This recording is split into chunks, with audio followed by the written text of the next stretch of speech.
Hello there, my name is Cynthia Wakio, and today we are discussing performance appraisals and the employment law. Thank you for joining me. Thank you, Cynthia. So when doing performance appraisals, are there laws that are mandatory to consider? Yes, indeed. Performance management, it's not only a management process, but it's also a legal process in the sense that should you terminate someone on account of poor performance, and then they go to the courts, it's for you as an employer, you'll be required to produce evidence that indeed you took them through a performance management process.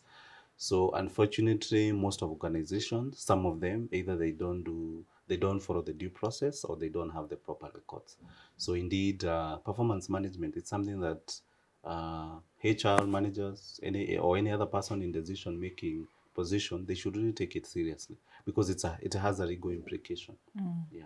What happens when this is not put into consideration? Before even we look at what happens, what are some of the things that someone needs to have in place for this to for an employer to say they have a watertight case on why they should let Cynthia go on account of poor performance? Number one, there should be KPIs. For example, what have you agreed upon?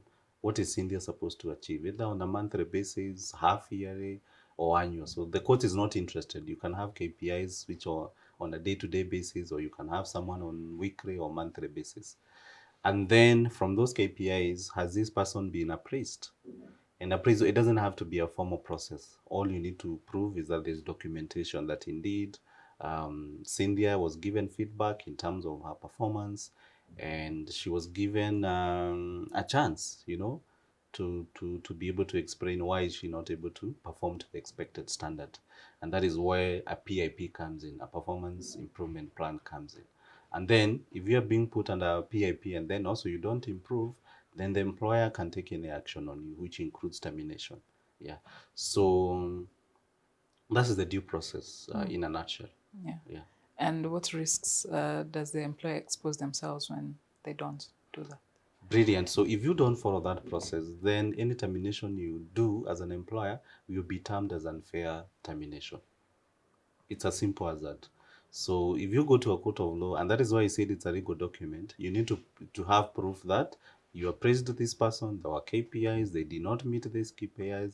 I put them through a PIP depending on the terms of engagement. For example, if it's someone who's been with you for 1 year, you can put them PIP for a month. If it's someone who's under probation, a week or 2 weeks. Yeah. So if you don't do that, any termination you do, you'll be deemed as unfair termination. Yeah. And how can now employers or managers ensure compliance in this process?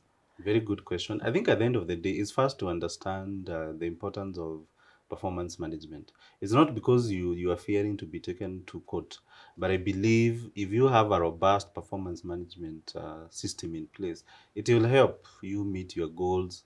It will bring clarity for both the employee and the employer, because if I know these are my KPIs, if I know this is what is expected of me, why won't I be able to perform?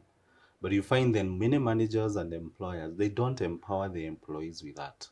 So the director, the business owner, the manager, they know what is supposed to be done, obviously because they're more experienced, or they're even the founders of the company, but they assume that the staff knows what is expected of them, but that's not the reality. Yeah. So I believe don't just do performance management because there's an employment law there that will come after you, but just do it because you first and foremost, you want to improve the operations of your business, and you want to be able to meet your goals, whether it's revenue, whether it's making sure you have employees who know what they're supposed to be doing. Yeah. Thank you so much for that. Thank you too. Thank you for watching. If you'd like to empower your managers to ensure that they get the performance management right, please click on the link below. Thank you, and see you next time.